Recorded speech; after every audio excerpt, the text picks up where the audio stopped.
Dommy. Thank you.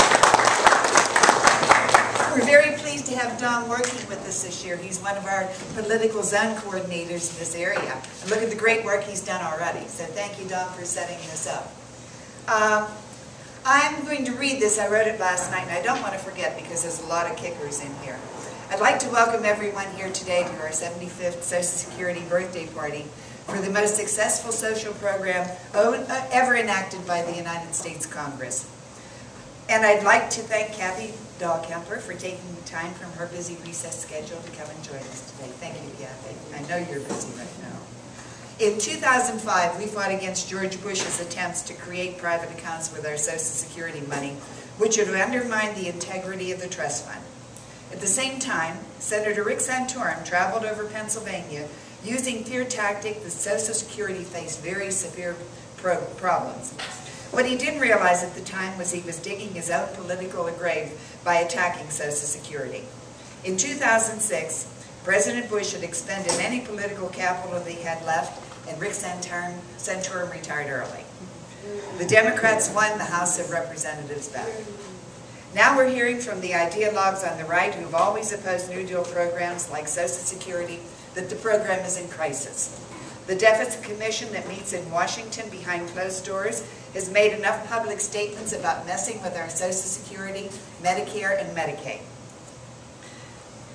We even doubt the validity of their mission to be a bipartisan commission. That's sort of a fallacy to call them bipartisan. There's very little talk of raising revenue through taxation on the commission, but a heated discussion goes on in Congress about how to deal with the 2001 Bush tax cuts set to expire at the end of the year.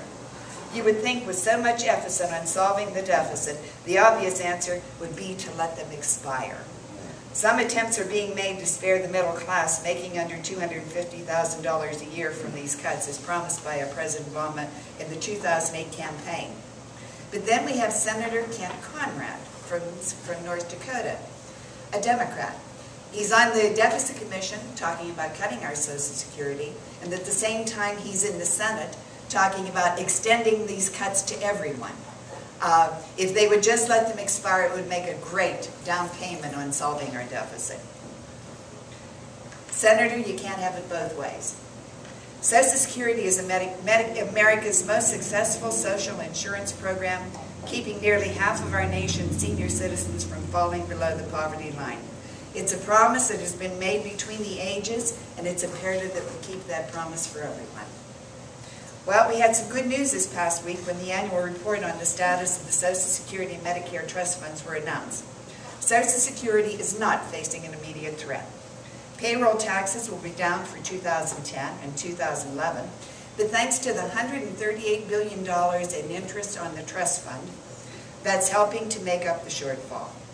The solvency date remains at the year 2037, as Dom said, no change from last year, and the fund will still be able to pay benefits at 75% after 2037. So Congress should go back to work and make those few changes to guarantee solvency. Raise the cap above $106,800 is one suggestion, but don't raise the retirement age to 70 on people who have worked hard all of their lives. The biggest threat facing our country in these programs is jobs, jobs, jobs. Putting the 14.5 million people back to work will solve many problems for the country and for the unemployed people. They can't wait much longer.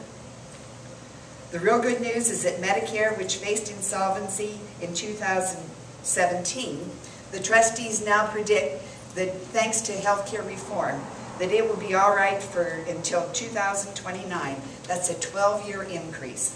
So let's all insist on controlling health care costs, which is the real culprit, not Medicare. At this time, I'd like to introduce Congressman Kathy Dahlkemper to share her thoughts on this matter. Kathy, you've got a lot of good folks that are on our side, and we certainly appreciate your representation. Thank you. Thank you very much. Thank you, Jane, so much for joining us here today. It's great to have you here and to see you again. Thank you, Dom, for organizing this as our district representative for the Alliance for Retired Americans. And thank all of you for taking some time out of your Monday and a beautiful summer day to come out here and join me. and to celebrate what I think is truly a milestone, the 75th birthday of Social Security, which, as Jean said, is really the greatest social program ever passed in this country, and I think almost across the globe. Our seniors today can retire at least with some security that they will be taken care of in those retirement years. And the actual date is coming up at the end of the week here, August 14th. 1935 was the day that this law was signed into law. And 75 years later, Social Security has never missed a payment. Every person who's been promised Social Security has gotten their check every single time they expected it in their mailbox or in their bank account.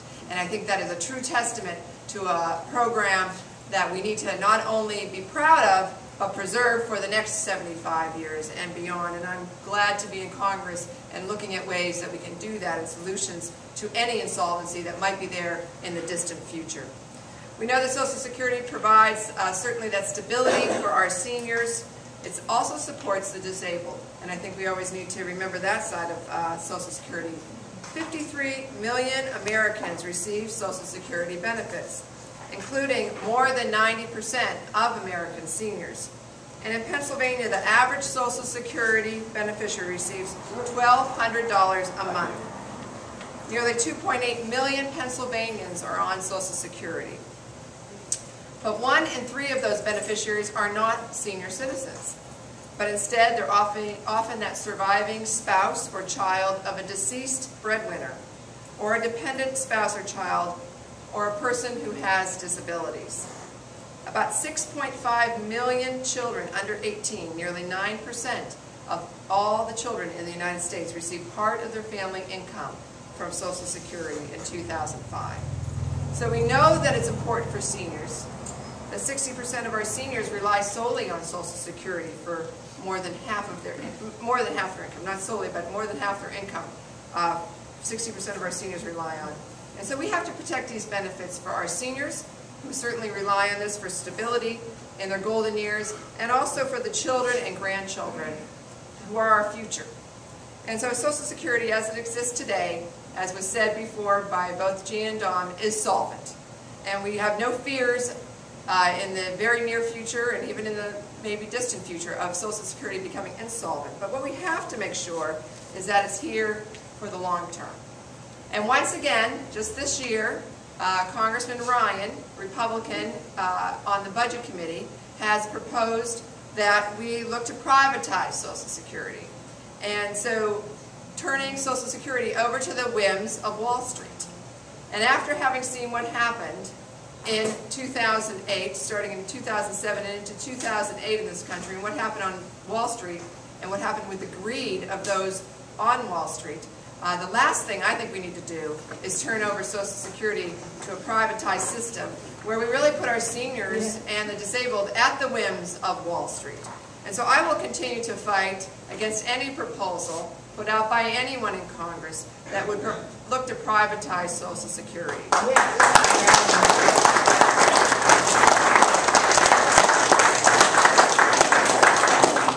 As I said, Social Security is the bedrock promise that we have made to our seniors.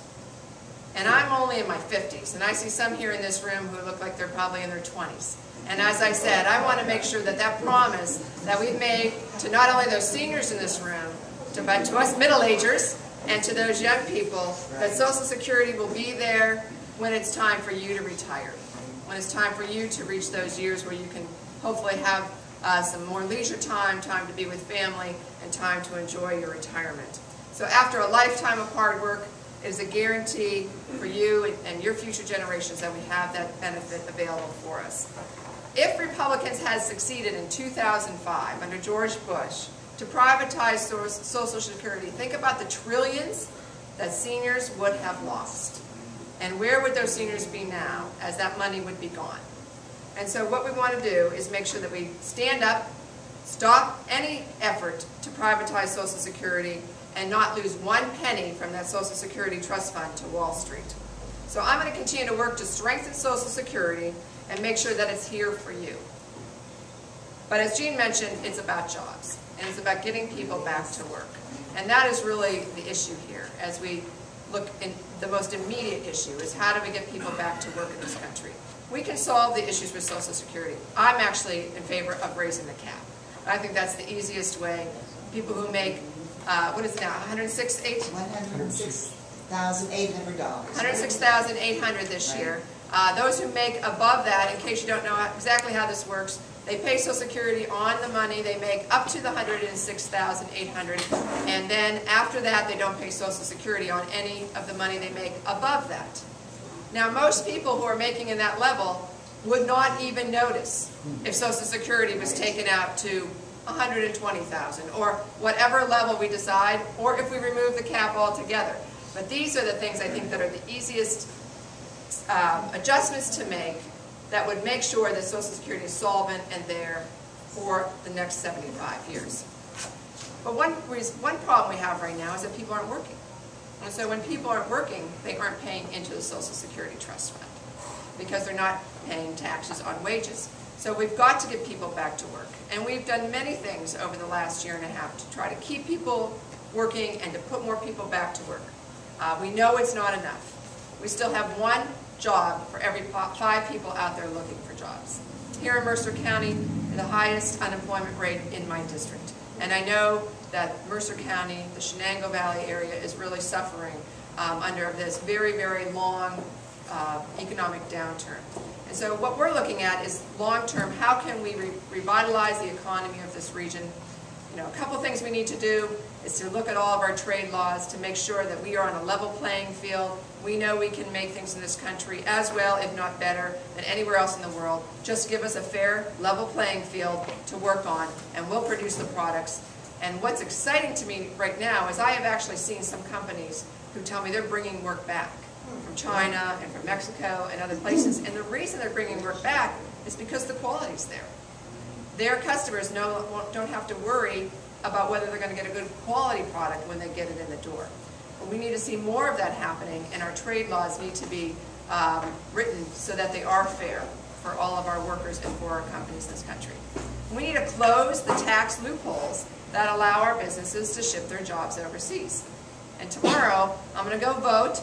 I'm going to go back to Washington unexpectedly, but we're going back to Washington tomorrow to vote on aid to the states and also on aid to our teachers to keep hundreds of thousands of people working in this state who would lose their jobs without this aid from the federal government to the state and to our local school districts. And how we're going to pay for that? It's all paid for.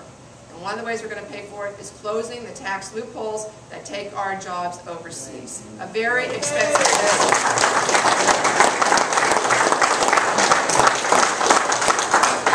Now, I think you'll see many on the other side of the aisle voting no tomorrow on this piece of legislation.